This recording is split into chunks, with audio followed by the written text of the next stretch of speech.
Yo, Sal, what up? everybody's favorite American. What up, young man? What up, kid? How amazing is life? It ain't too amazing this year. Well, we just got started right now, right? Yeah. We're less than a weekend right In the here, middle of the so movie. you Yeah. know, all good energy moving forward. Only the strong survive. Yes, and speaking of strong, for everybody to get comfortable, welcome. You are on a wonderful show called Show Off Your Gems, where we not only have moments of history or clothing or items, but we have paraphernalia that we grabbed along the way. And maybe we were crazy about Fast Time at Richmond's High and had a crush on Sean Penn one time or another. I'm not saying anything. I'm just buying things here. Or maybe like Sal Abbatiello, you like Cardi B and you just need a candle in your house of Cardi B. Why not? One of But her fans. Sal, you've been involved, you've been in the mix for years, and only the strong survive. I'm happy that you put it in that context because not only were you inspired by the generals before you, like your dad and your uncles who opened businesses, from the candy stores, from the bars across the street, from other individuals, you decide to get into business. Now, what's amazing to me, for those that don't know some New York City history, is 1977. We got Summer Sam, we got the blackouts, and real context, America wasn't feeling New York at that time because we were bankrupt, right? Oh, bad. Yeah, bad. And then this guy has an amazing, phenomenal idea to say, let's get it cooking and continue and kick off with Fever, the club. This all happens, and he's a bartender at this moment, right? You're in the mix. You're in the mustard, in the Bronx. I started out in 1970 as a bartender in one of my dad's places. I was 18 years old. I had just joined the Navy, so I was my first year was reserve, so I was tending bar in between going back and forth to the Navy Reserve at Fort Schuyler. And I seen the photo with the white hat. I almost posted it just now, a moment ago. I love it. But you went on your own, kind of sorta, with your dad's support. And you went and you tried to find the hot talent that was around in the Bronx at this time, in the late 70s, correct? Well, after I had a club, I had a few clubs in the Bronx when I was 19, 20, 21. And I opened the first disco in the Bronx called Sally Abbott's Playhouse. It was on Williamsbridge Road near Pelham Parkway. And the shit was off the hook. It was mainly Italians back then. Chaz Palmolari, Joe Pesci, people like that would go there. I was friends with them. They were from the Bronx. And unfortunately, I got shot when I was 23. And that kind of like set it off where I wanted to move on to something else. And I went into the lumberyard business for 2 years. Wasn't for me because I can't wake up at 7 in the morning. I'm getting home at 7 in the morning. So I was going straight to the lumberyard after they stole all the lumber. It's a different time. Yeah. So then in 1976, we had a club in the Bronx called Cafe Pepper and Salt, and another club called Sugar and Spice. And my father's partner was black. They were together for many years. And we started talking about opening up a disco in the South Bronx. And that's how we came up. My mother came up with the name Disco Fever.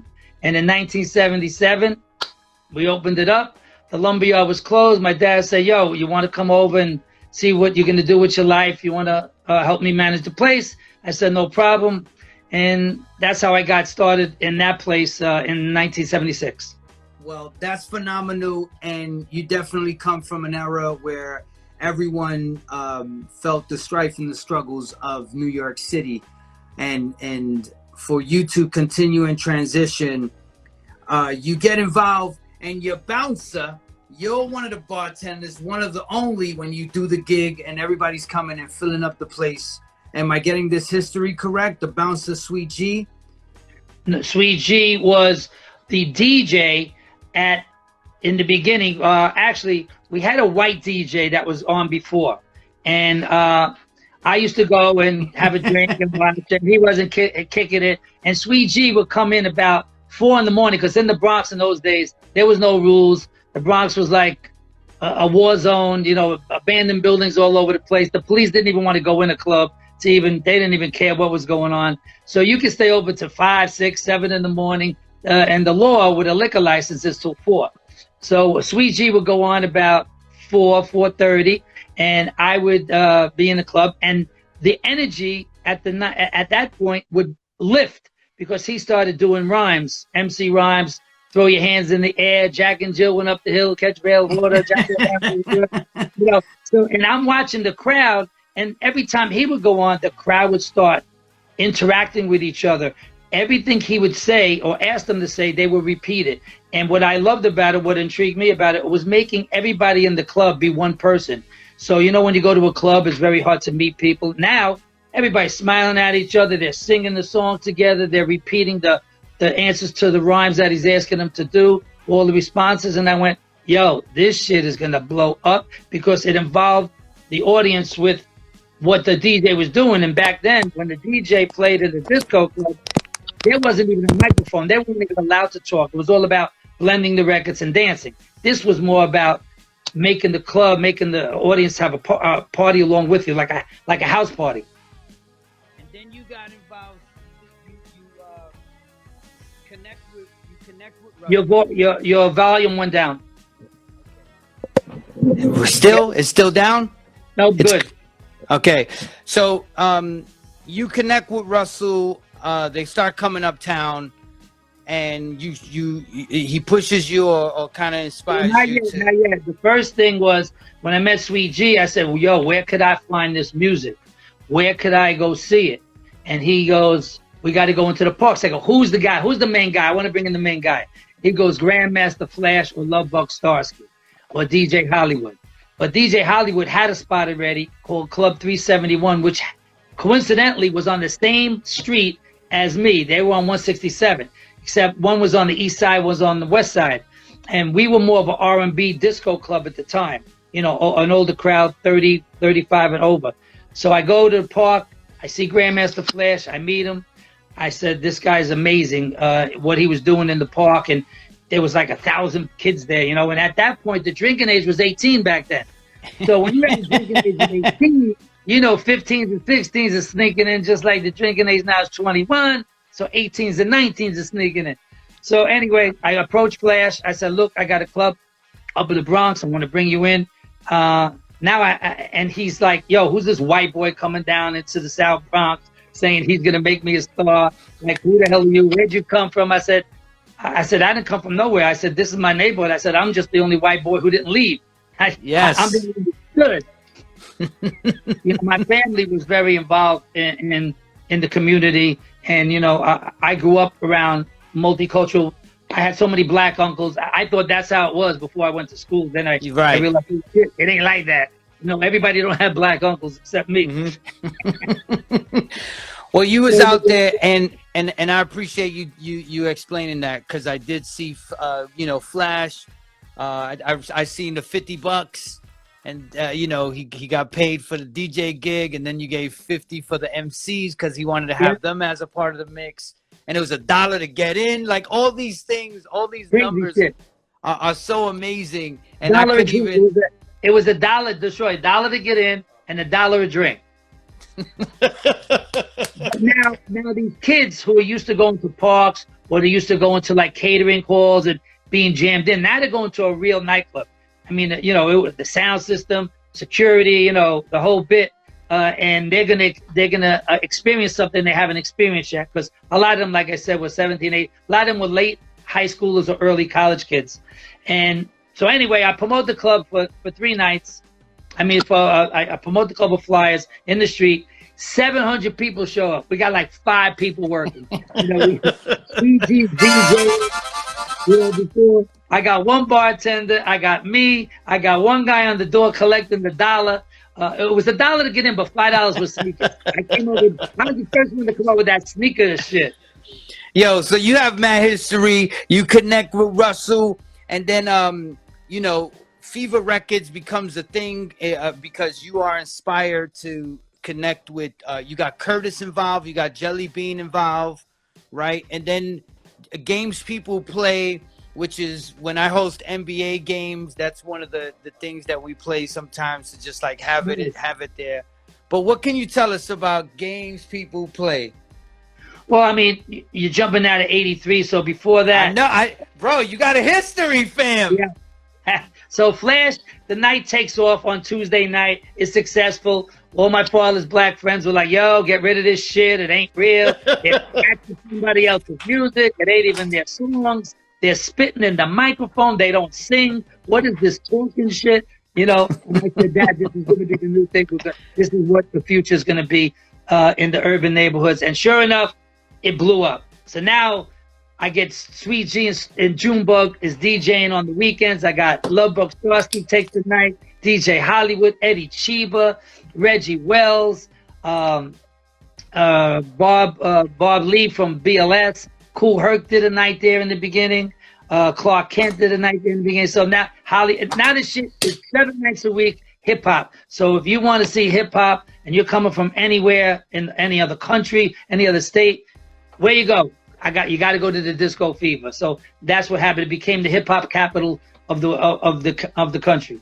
Now, before we move too much into your evolution, I do want to say there is a great trailer that I was aware of through your son about DJ Junebug.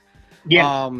About it. Now, I'd love to see it. I know that's something that takes time, but if you can, just so there's a call to action and people could write this down. It is something that I've seen on Vimeo, and it's looking for it.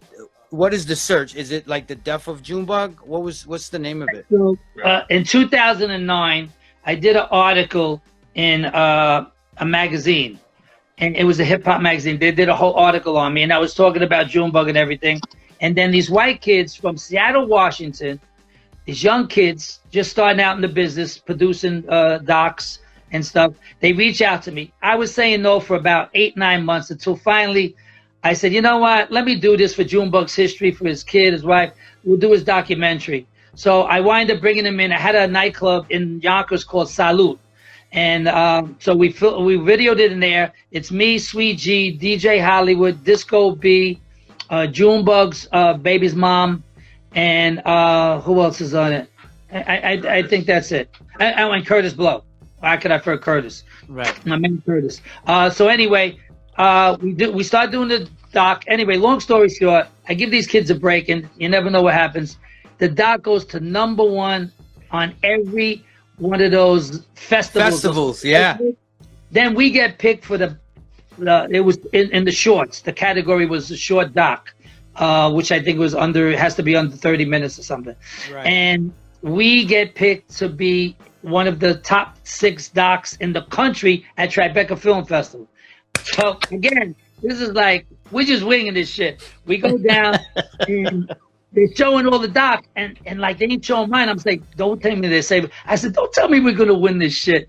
So they put us on last, and it was an all white audience, and it was like, it's the death of DJ Junebug, and it's about him being a DJ and becoming a drug dealer. And so people understand the context. He was somebody who was DJing and selling drugs.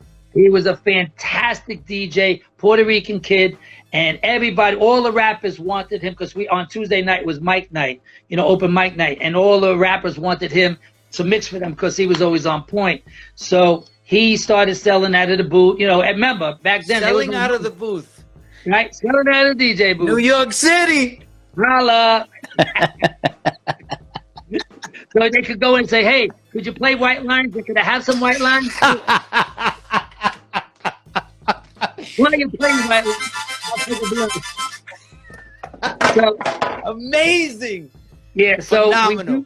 So the thing comes in first place, and this is 2009. We never put it out. We just put up a trailer.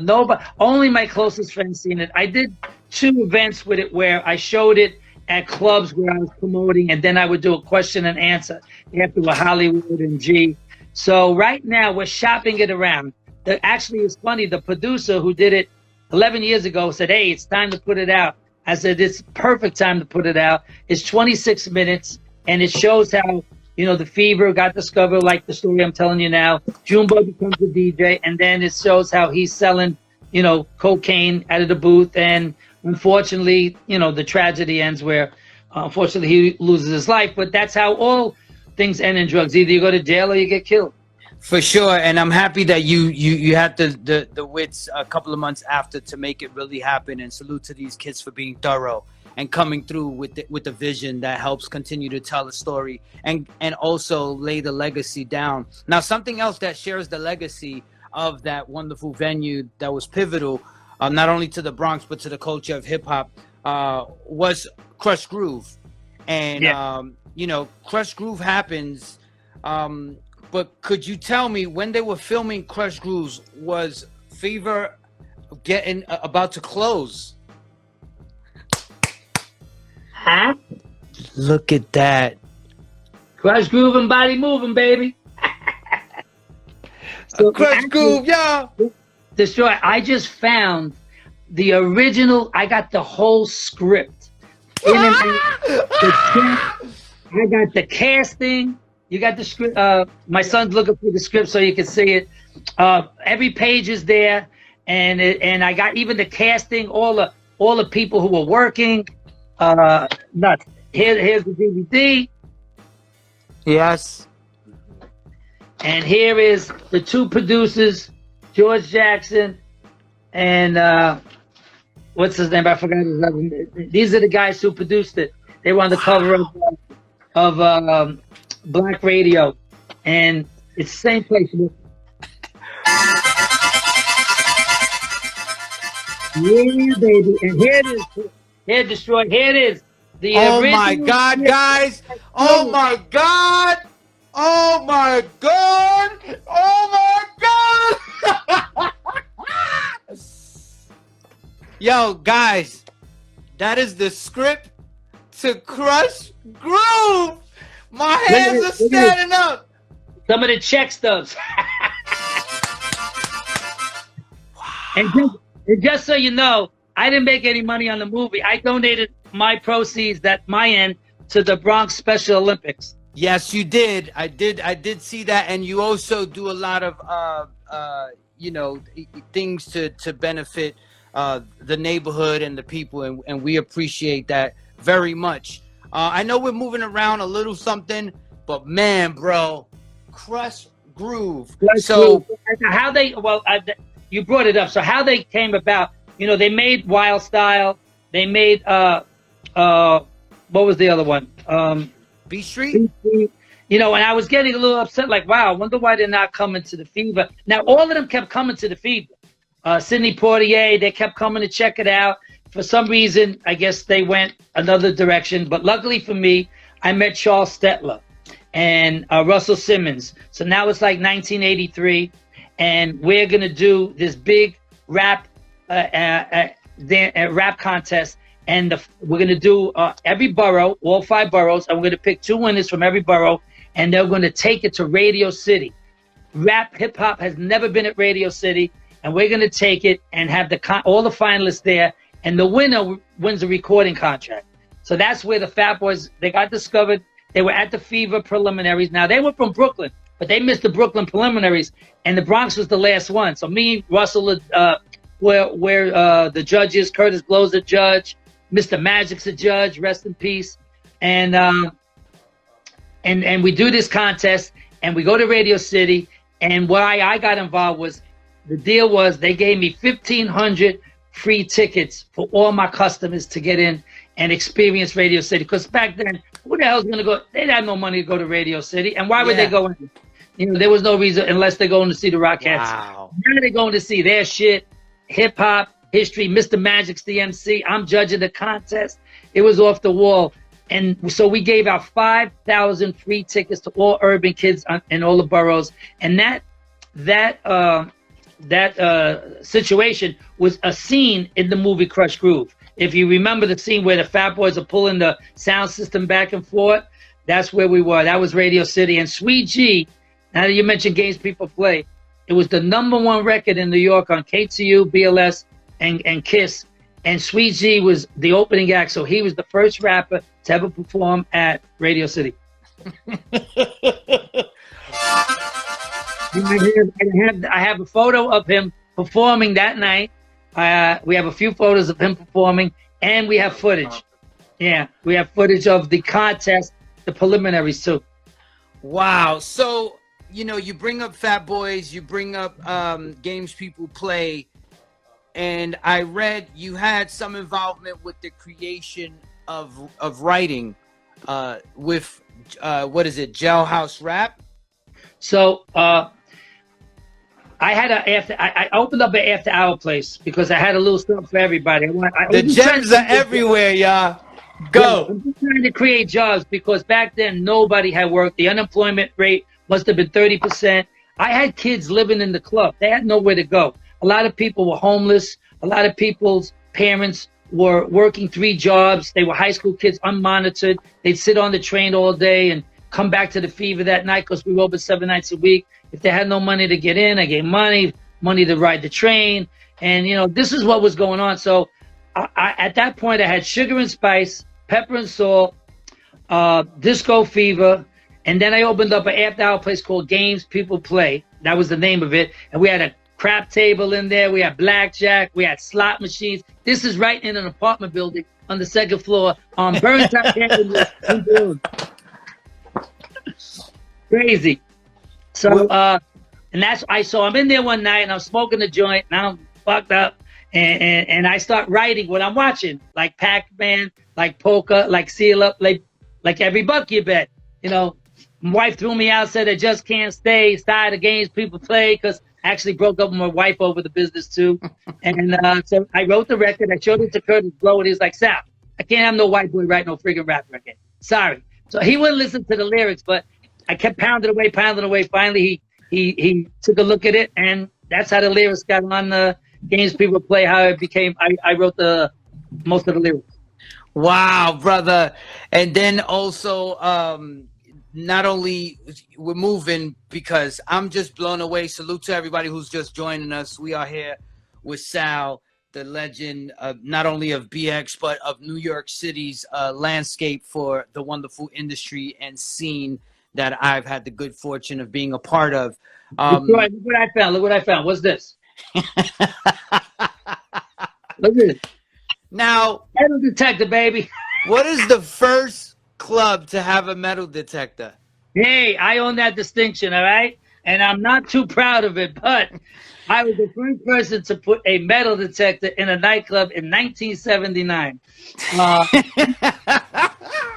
One thing about me, I was a visionary. So now it's in grammar schools. You got to walk to a metal detector to get your kid into school. I went to the first high school to have metal detectors in Bushwick, Eastern District, which is no longer in existence. But yes, my brother, to know that fun fact before when you showed that metal detector was phenomenal. Well, you had to see the first week. Beep, it's beeping. The girls are going back and forth. They're opening their bags. Yo, they were freaking out. They was like, what the hell kind of place is this? I said, nah, this is just for your protection. We're trying to deter people from bringing in weapons. I actually had a sign up on the wall like, please check your weapon at the door. It was getting so crazy. I had to destroy. I had to get a gun check, like a hat check, and a gun check. Because the gangsters were so crazy. They were like, yo, Sal, I'm not coming in with my gun. I said, well, you can't come with your gun. What I'll do is I'll check your gun. Here's a code ticket. You keep the bullets. I'll put it in a safe. And when you're ready to leave, I'll get back. Wow. Phenomenal, my brother. You know, you continue on, of course, you know, the Fat Boys, you know, happen, Krush Groove, that experience happens. And I love that you're in there because you're authentic to the moment. And that venue was also authentic to the scene. Then you continue with Fever Records as far as like releasing material. Yes. Now, one thing I didn't know, and it's only a fun. There you go. Now, is this the first album? Like this is my first album. It's called At the Fever. Love Buck Starsky, MC Chill, who's from Chicago, Naomi, Please Don't Go, Sweet G, Games People Play, and Jiggalette, Games Females Play. And on the back is and there's my little son who was just born, and I dedicated the album to him. Wow. Yeah, that's my boy, 35 years ago. Wow, brother. And one thing I don't want to forget, we had a community. We had a tight community. I met Mr. Magic when he was on a radio station, WHBI, and I gave him his first opportunity. I became one of his big sponsors. Well, actually, only had 2 sponsors, me and Sugar Hill Records. And we sponsored him for the whole year, and it helped him get on BLS. And what happened was I had this ring. It's called the Juice Ring. It's very famous in the community. And it had a J on it because I bought it off of some hustler in the street. He needed some money, so he sold me the ring. And it was a J. So Magic said, yo, that's my middle initial, J. So I said, all right, here, I'll give it to you. I'll make one for me with an S, and we'll start a what do you call that? A crew? A group. And a crew. And I said, we'll call it the Juice Crew. And every time we see each other, we'll put the rings together like Shazam. The wonders. So I started giving them out to everybody. So everybody wanted a Juice Ring. Sweet G, Melly Mel, Grandmaster Flash, Russell Simmons. It was crazy. So we started that. And then we started the crew called the Juice Crew. There's the Juice on the jacket, original Fever jacket. It actually still says Disco. Oh my God, guys. Disco Fever. And then this is the original artwork, the back of the t-shirt. There's all the names of all the rappers. And this is like how they used to do it in the old days. This artwork is oh God, it must be 1981. Wow. Yeah.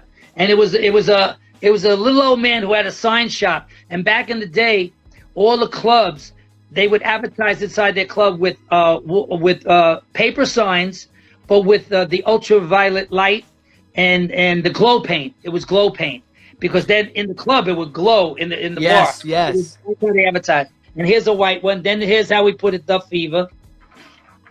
Oh my God. This is the original, and this says Fever Records on it. Oh my God. And then we started making them for little kids. Here's a little jacket. And this is a corduroy, black corduroy with gold stripes. And here's the back. Oh my God. Oh my God. The whole thing is embroidered in there on the This back. is embroidered. They sewed this shit one by one. Crazy. And this is the artwork where they used with the sewing machine. So thank God I saved all this crazy stuff. And oh wait, give me that basketball.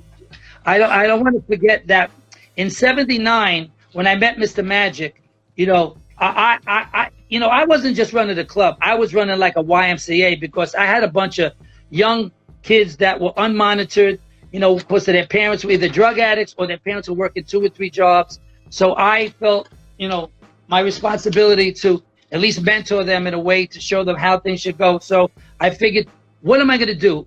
The only relationship they had with white people was of authority, cops, lawyers, teachers, everybody telling them what to do. Me, I try to listen to their problems and work along with them. And that's why I had the gun check, and I understood the trials and tribulations of growing up in a neighborhood like that. You had to protect yourself. So they said, let's do it through music, sports, and education. So I started the United Negro College Fund Telethon at the club, and I started the record company. And then I started along with Mr. Magic, the basketball, the Ruckers. And here is entertainers. Guys, look at this guy. 1979. That's the first jersey. We won that year, and I hit the shot at the buzzer to win the game. I could play ball, just so you know. And here is, I don't know if you can see it, but that's one of the games at Mount Morris Park. It started at Mount Morris Park. And I don't know if you can see that white boy shooting the ball right there. With that, all these dudes are like 6'8", 6'10". I had ups. I could grab the rim with 2 hands. I couldn't dunk because my hands were too little.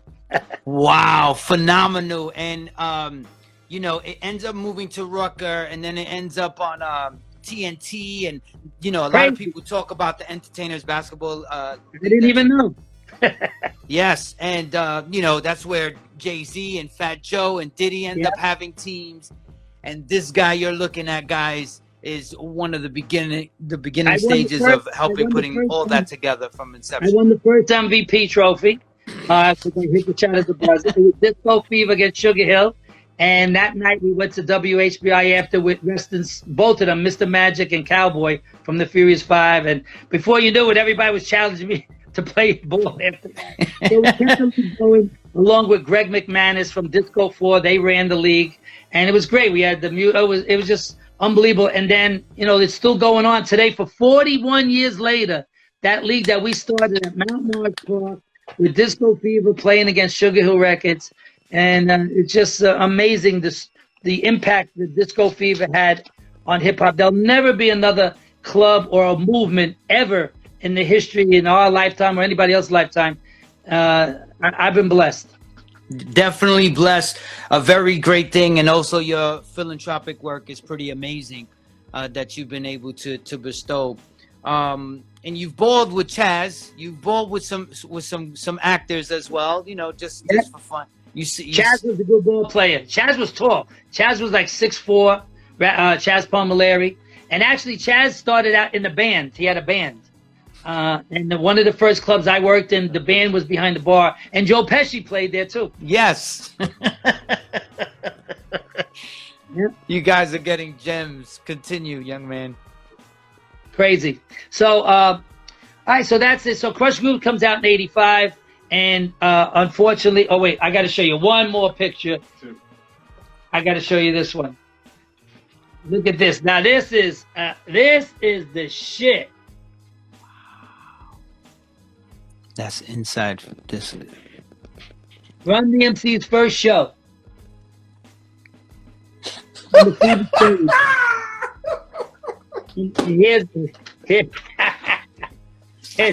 them with the mics. Guys, you guys know what you're looking at, y'all? Before the leathers, the black, all of that. Crazy. Crazy, crazy. And, you know, and Krush Groove, it was funny. It might be, it should be in the Guinness Book of Records. I don't know if anybody ever tried it, but that might have had the most actors that played themselves. Yes. You know, I don't know if there's another movie.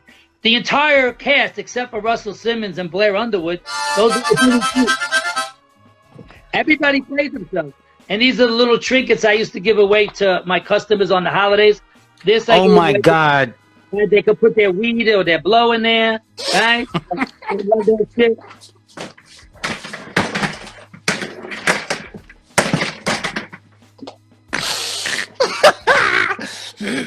Here's my little, right? And then I gave them this so they could take it, right? They take out the nail file, all right? Then they got a little pen and they got some scrap paper to write down the phone number. And then I gave them a phone book so they could write the phone number. Oh my God! Yeah. And we gave them a keychain for their keys. We gave them socks for the skate fever. Oh, I forgot about skate fever. Shit. 1983, we opened up Skate Fever. I did so much shit, I forget about it. Wow, my brother, this is phenomenal. I love that you have the tangible items in your hand. It's a moment of not only your history, but our culture's history. And it's phenomenal. Of course, we have many things that we could speak on and many things that you can show. But before we continue on, I just want everybody to know Sal's legacy is also continuing, because we're in around the 80, we're around like 80, 89, 88, somewhere right here right now, because we're after Krush Groove. 86. So after that, you know, you continue on with the music and releasing material, but also with the clubs. Now, we are also, as New York City, going through another wild thing. Of course, you was able to pull through the blackouts, right? You survived that. That's where you kind of really made it started happening for yourself. Then we get into the epidemic when it's already happening, but around the 80s, the later 80s, it gets crazy. But what venues are you rocking around that time, and your evolution as well? So now the Fever Empire, like I said, we have Skate Fever, Pepper. So we have 5 clubs, games people play. We got the record company. I have about 185 to 200 people working for me at that time. I ran all the businesses myself. Everybody I hired was either uneducated or didn't have a job or homeless or straight out of prison, all the security guards. So I didn't hire anybody that had any direct qualifications.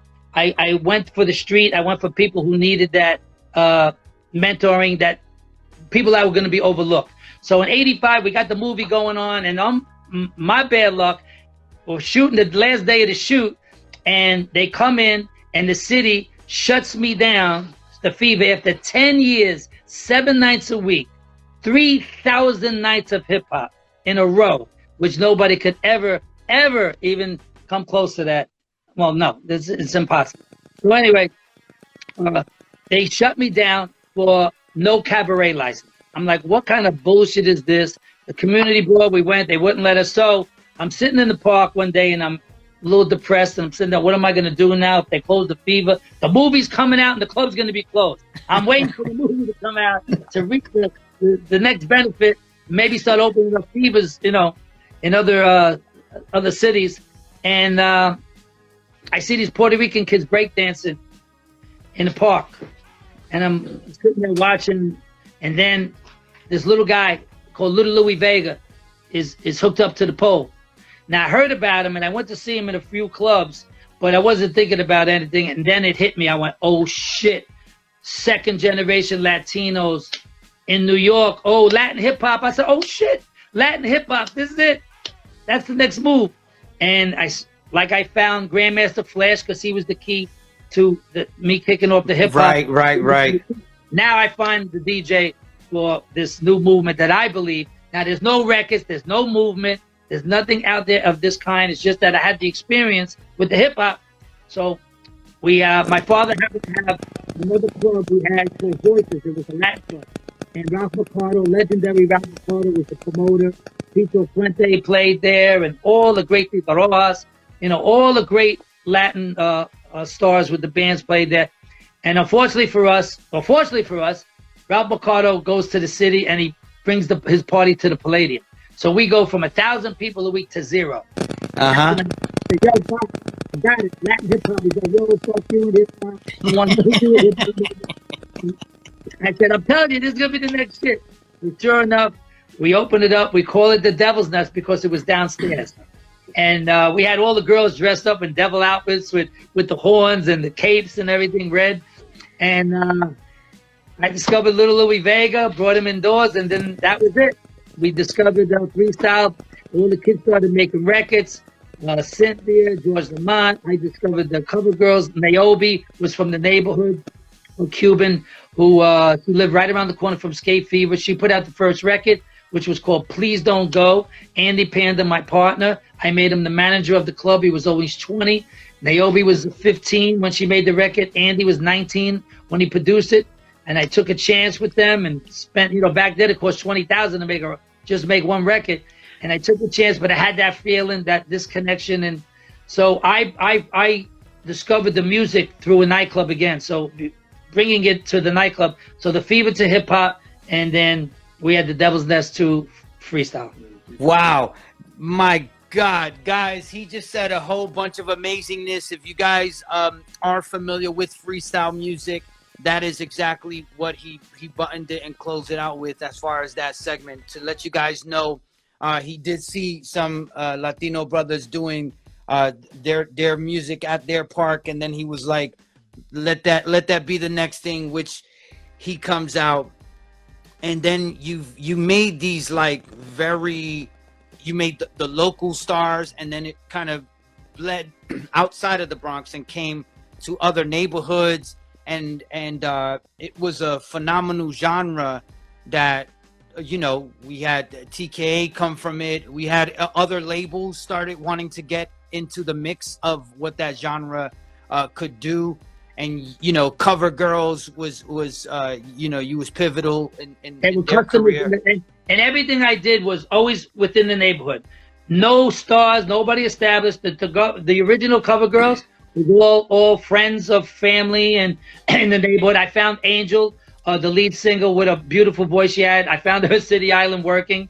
I met her at PC's, and I remember she could sing, and we couldn't find a lead singer that last day. And boom, Shannon did her first show at the State Fever. So I got history with all of them, and it's just amazing that a lot of these kids, most of them came out of the neighborhood. Well, that's phenomenal. Now, I want to continue on because I know you definitely have more gems, and I want this to be, if you know, I know you know what you have, I don't. So I'll let us dedicate this to a couple of more visual gems. So again, now in 1990, now I become a promoter. I'm promoting all over. I got all those flyers. I'm promoting all over. 1018, Roxy's, Freestyle's blowing up all over the place. The record company is out there. I was distributed by Suture. Cover Girls got to deal with Capitol. Niobe got to deal with Epic. So things are moving along, and I become now the biggest nightclub promoter in the city. Palladium, Roseland, Webster Hall. So now I'm bringing in thousands of people, and it's kind of cool because now you're only doing it once every other month or something instead of like every night, the grind. And right. You know, it was dangerous too. You know, it will wear you down. You know, especially if you had, you know, you're dealing with crews and gangs and stuff. Luckily for me, I was blessed. They loved me to death, and they knew I was their guy. It was like, Sal ain't white, man. He's Italian. I go, no, that's white. You know, yeah, Italian. Yeah. They didn't want me to be the white. They said, nah, man, you black. You blacker than us. So, you know, 1992 comes around, and same place, Devil's Nest. I opened it up as a topless place, and it lasted about a year, and it didn't do well.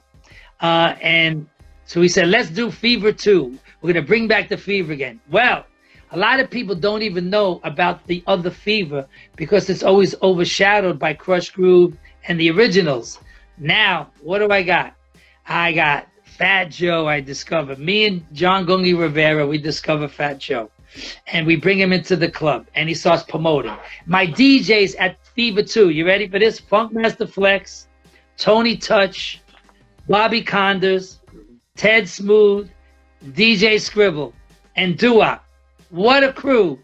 Those are the DJs in 1992. look at this gem. You ready? This is a show. I don't know if you can read it. Biggie Smalls, first show. We spelled his name wrong. All right? Fat Joe was the promoter. Guru from Gangstar is performing next week. So on the flyer, the two artists have passed. Rest their souls.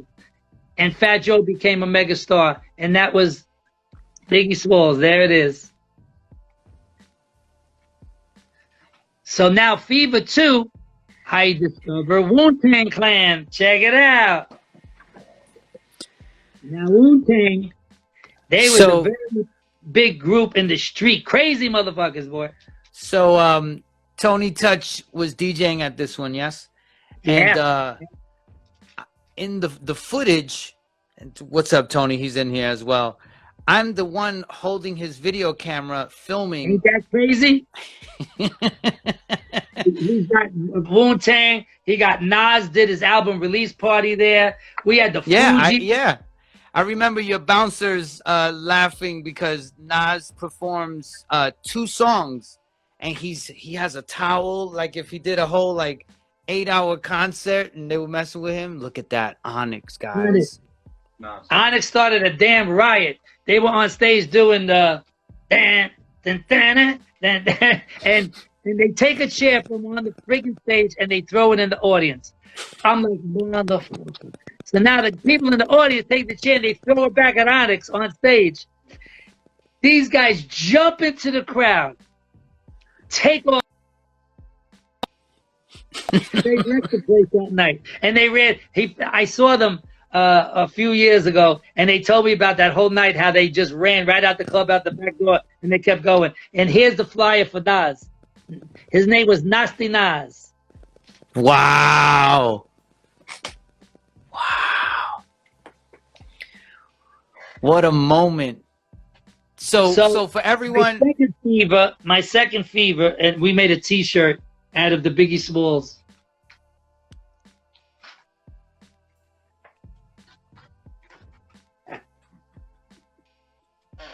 I'll get you one. Guys, I want you guys to know, when I connect, my personal story, when I connect with Tony Touch, the fever becomes a place that he does, very often. So I'd always be there, man. So if there was any place I could put any human being, it would definitely be the energy that the fever represented.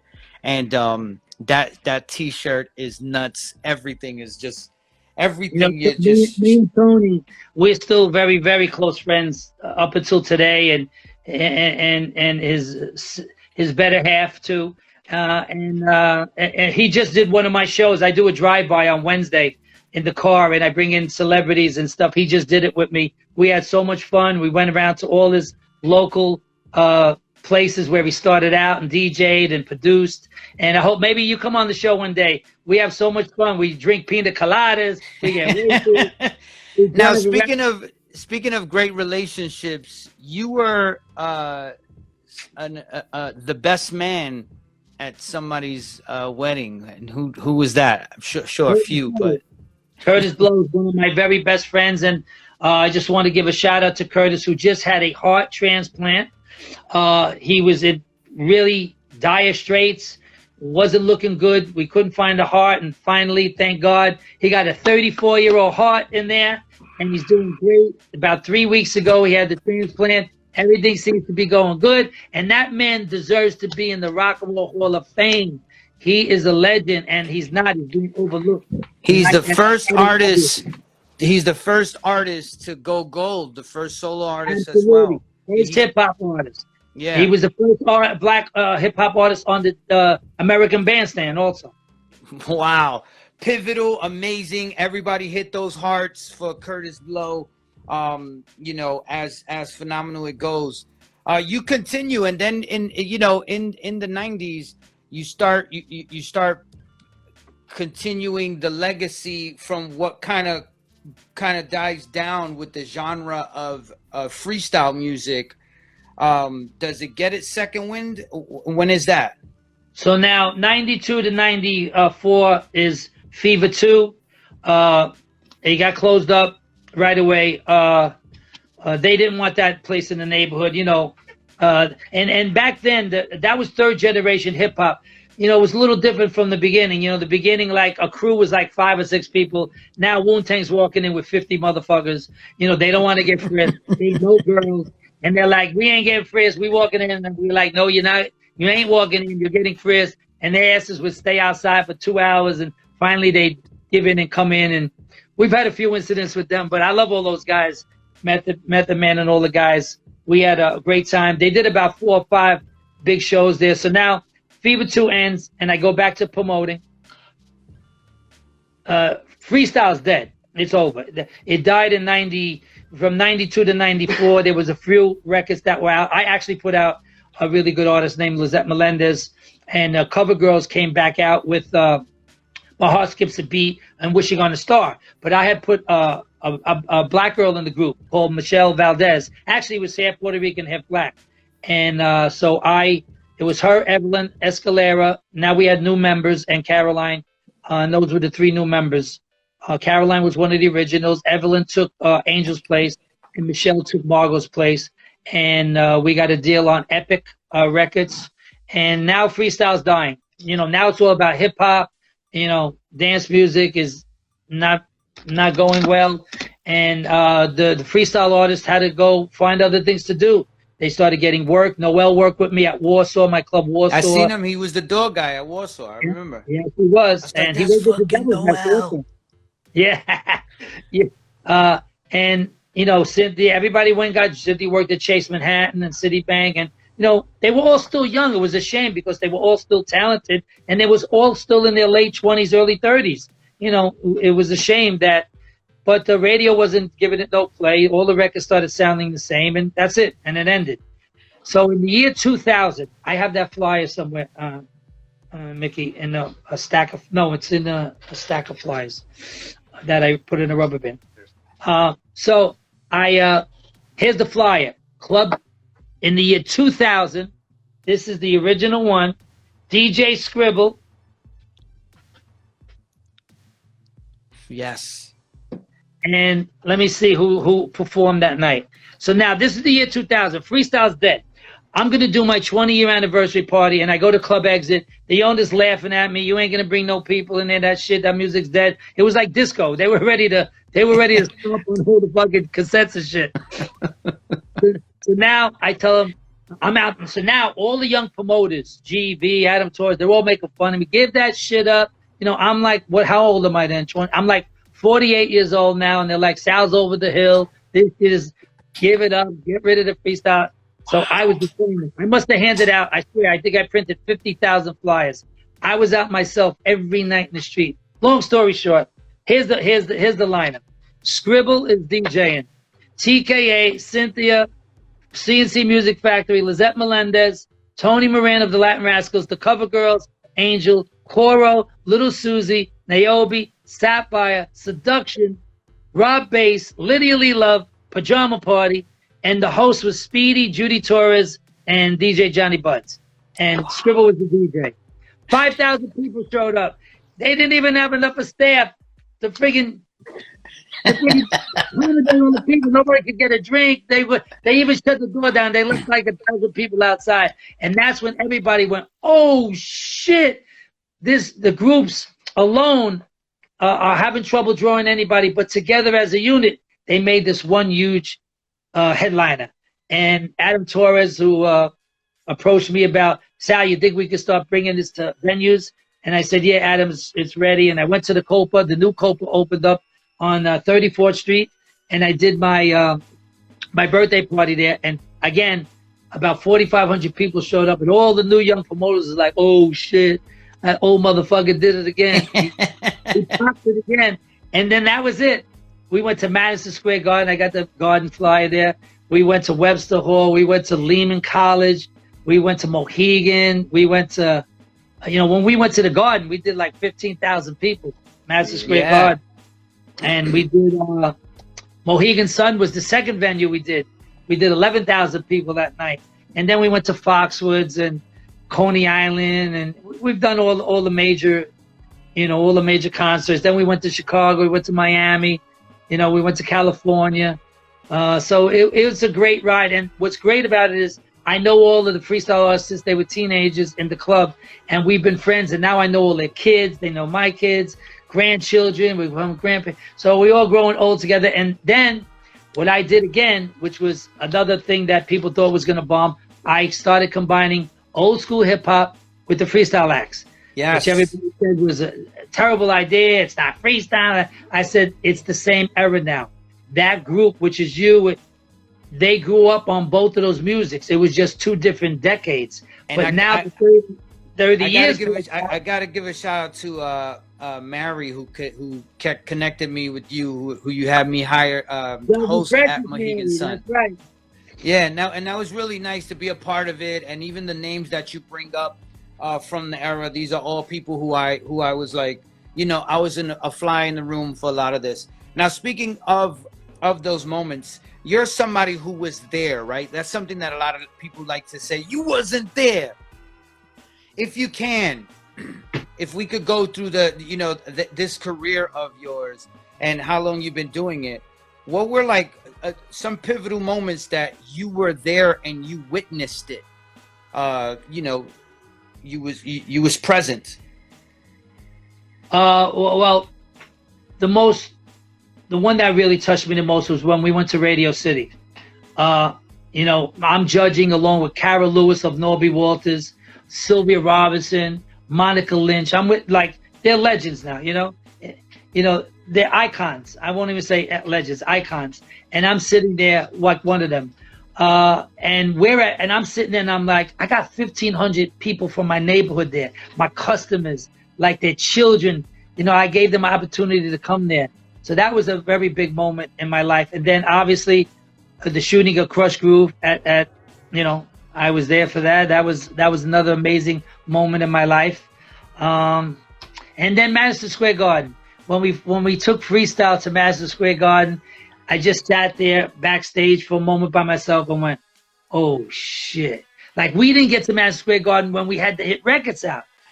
We go there 25 years later. And then the last big moment was when we went the first show at Radio City, and Niobe was the first singer, and she came out and the spotlight was on her, and it was sold out, 6,000 people. And I went out and I opened up the show talking. I was shaking like a leaf. You couldn't see nothing in front of you. You just see all these lights. And then when I introduced it and they showed a 3-minute like video of my life, discovering Flash and discovering Little Louie and Niobe and everything, and then she's standing all the way up on this high rise and the spotlight is just on her face, and all you heard was sweet, sweet love, and the crowd went, the chills were crazy. You give me chills now, brother. Off the hook, they went nuts, and you know, you're just shaking your head. And we did Radio City like 10 times in a row. It wind up selling out. We did it a second night. So, and then to be with all of them again, I mean, some of them were getting sick. Lizette Melendez almost fainted right before she went on. Judy was getting, you know, dry spell. Everybody was so nervous. And then, what do you think we did? It was the old school freestyle and old school concert. So we had Dougie Fresh was on the show, Sugar Hill, Rob Bass, Soul Sonic Force. You know, we brought in that element. So it was like, damn, you hearing It Takes Two to Make Things All Right. Then you're hearing Show Me, Show Me. And it was just an amazing time. You know, again, I was always lucky to discover people of talent, not just the singers, but the entrepreneurs, you know, the guys who make shit happen, like the Andy Pandas and the Tony Morans, right, and the Adam Torres, you know. We got, you know, Tony Touches in here, and one of the first record deals we were offered was from Andy Panda at Fever Records, you know, yeah, back when you guys were managing Fat Joe. So that was always pivotal. Now, this is Show Off Your Gems, and you showed a few things, but you dropped so many gems as well. And I don't want to like miss any gems, because I see things all around you. And if you have any other things you could show me, but we also, you got a boxer up there, we got a plaque up there, we got things around you. Up on the wall? Let me see. I don't know if you could see so that. You could turn the camera around if that's possible. Let's see. Hold on. Can I do that? Yeah. You can hit the little. There you go. All right, run us through. Who's that? That's the Cover Girls. This is Lizette Melendez. That's from Japan. Now, I'm the first person. I had only 2 #1 records. Both of them were in Japan. And one was Show Me. A Japanese girl redid Show Me. And Show Me from the Cover Girls was on the Japanese American chart #1. And Show Me with the Japanese singer was on the Japanese chart at the same time. So I might be the only person that ever happened to, except I did it again with Lizette Melendez. Somebody did Goody Goody. That was #1 on the Japan chart, and then because the Japanese girl did it, and then #1 on the American chart. Unfortunately, we didn't get no money for that shit because it was on Epic and Sony and all that. Here's Curtis Blow, baby. Look at this, Curtis Blow. Gold record. He gave it to Disco Fever, and then the Fat Boys, which you had mentioned, I wrote Jailhouse Rap, and that's because they knew I dealt with so many criminals and shit. And then I went crazy with my sports. There's Ryan. There's my man, Muhammad. And that's that. And then I have all the gold records and platinum records from Sugar Hill downstairs in the basement. I got Grandmaster Flash's record. I got. Here is the CoverGirl album in Japanese. In Japanese. Amazing. Yeah, those are 3 girls from the Bronx. From the Bronx, man. They were in the Tokyo Music Festival, and it's a talent show that Japan has every year. And they invite 2 artists from every country in the world. The CoverGirls came in second in the world. So when I was young, once again going back to my history with Tony Touch, we went and I recorded a song with a kid named Kenny Diaz, Ken Do, at the 2nd floor office at Fever. Yeah, now, baby. Kenny at that time was rocking with Sapphire. Could you tell me the Sapphire Michael Jackson connect? Paul Anka wrote a record. Him and Sapphire wrote this record, and what I can remember softly about it was Michael. They were doing this documentary when he was right before he passed away, when he was coming out with that tour. Yeah. And they were using the song, and it just blew up. It went crazy. It was on every TMZ, every show. She called me up. She said, "I can't take it anymore. Please." They're calling up. Paul Anka's calling, and Michael Jackson's people are calling.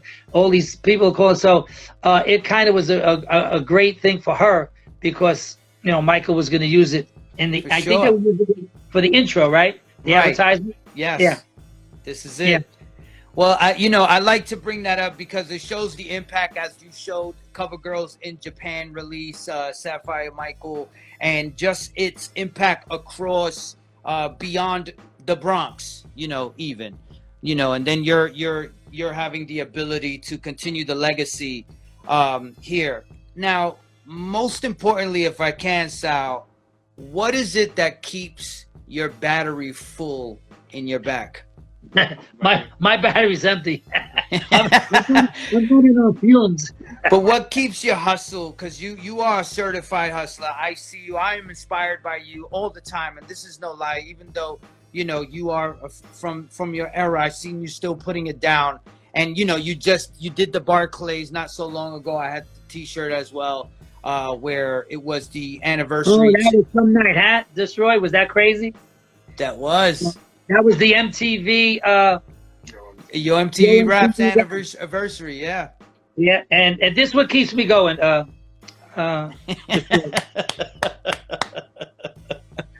It's Grand Marnier. I made it famous. Nobody knew about that shit until I started drinking it. What keeps me motivated is, again, growing up, watching the artists. I'm still dealing with the same people, so I'm not out of my element. Element. We're doing concerts. We're selling out concerts, and we're giving people a moment in their life where they could go back to the happiest time of when they were growing up, the best music, when they met their first girlfriend, when they got their first piece of butt, Yep. when their first crew, their first fight, the dances, when they came out, all the great experiences that you have when you're growing up, and it was all related to a certain song. And what's great about the shows that I do, it's all hit records. So if I have 13 to 15 artists on the show, you're hearing every hit record. Nobody does new songs. It's hit, hit, hit, hit. So the audience is on their feet for like 3.5, 4 hours straight. I witnessed it. And it motivates me to do it. I struggle. Look, I'm 68 years old. Your body's falling apart. But the music, it just, when I get out on the stage, you just forget about it. I pop 2 oxys, 2 Vicodin, and I'm good to go. And you go into the little bag that you used to give away in the FIFA. Yeah.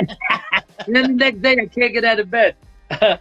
But you know what? It's all worth it because of at the end. And then I became a personality myself. I host all of my shows. And I admire that. And if I could just have this moment to give you your flowers, Sal, if I can. Everyone, I want you guys to know Fever Records is pivotal to giving me the confidence on the music side, because I've seen people who look like me on covers of magazines and also speaking. Also, what he did, it also became a home base for me and a headquarters for Tony Touch to continue to evolve, which was pivotal to my career because I was rocking with Tony Touch as well. There's many stages that Sal was involved in doing his thing. Now, Sal, when you hired me to, I'll tell you guys a little story. So Sal hired me to host an event, and was crazy that the classic OGs were so hyped to be a part of it that I came with a book bag with a bunch of old school paraphernalia like what I have. And I wanted to do a whole act, you know, a whole comedy routine with the people. And I seen like a classic host here, there. And I was like, man, they were so hyped to do it that I didn't even I stepped back because it almost felt like, you know, I wanted them to feel good as well, you know, and I got to share the stage with a lot of people. And Sal was such a gentleman. He was like, D, man, this is amazing. Like your energy was so positive throughout the process. And to see later on time, not too long after, you started putting your name as the host, and because you're a character in your own, Sal. You know what I mean? You're a class act in your own, and it's only appropriate for it to happen. You know, who else? You know, the face from not only Fever, Krush Groove, you know, Fever Again, Fever 2, and all these different hats that you've worn throughout this game have been phenomenal and an inspiration to not only myself, but I'm sure a lot of people in this room. We got a lot of people watching right now, and I know they see you and they're like, man, he keeps the fire lit, you know? And that's phenomenal, brother. And I got to tell you, man, thank you so much for that great energy that you put out there to us, because you know, even when you're going through something, you know how to keep it hidden, you know, and you still push forward, you know. But your gems are phenomenal. The Krush Groove script was bonkers. You got so many gems, young man. Now, are there any further visual gems? I'm going to show you one now. Now, if you remember back in the day, the Fever was, well, here's one. Let me get my glasses. This is People Magazine. And in 1983, you know, People Magazine was white bread. And we got 5 pages in there. And that was another thing we were pretty proud of. That's People. And here's what they wrote in the, you know, when they describing all the articles they wrote about the Fever, the South Bronx was getting a bad break along the way till a nightclub called Disco Fever came along, and that's what they started it out as. And they did 5 pages. Me and Curtis got in. Now here's all the things. It's crazy. Wow. Crowd, and then they showed me and Curtis Blow on the bottom in the office, and let's see, Love Bug Starsky in the DJ booth. Yep. Then they showed the kid parties, the kids that were at the party. Then they showed the Gong Show. There's the Gong Show. I had a talent show every year. We always did everything to give back to the community. It was 2,000 prize cash. And then we had somebody drinking Moet out of a straw. I was the first one to do that. And so we did Name That Tune. We had every Thursday night. We did Name That Tune. We did the Gong Show. We did the bikini contest, and we did what else? We did one other thing. The dating game. And I used to send the kids to Broadway plays. On a date, limo picked them up, brought them downtown. They came back to the Fever, drank for free all night, went to a restaurant. So I gave them an experience, you know, when they were never going to get to go see a Broadway play. And here's the last gem. You ready? Now, in the Fever, I had a setup where people would take pictures all the time. and it was a setup which is very famous, and it's in the museum, the Universal Hip Hop Museum. Have you been there yet? Yes, the pop-up, right? This is the one you're talking about? The new one now. Yes, yes, yes. It's So all Martha the Diaz. stuff in there. So then you seen all the Fever stuff, right? Not on this show yet. Well, I can't. It's in the museum. Yes, right. So now, here is it. So now, you know, they built that. They recreated the photo booth where everybody, and here's what I found last week. Wow.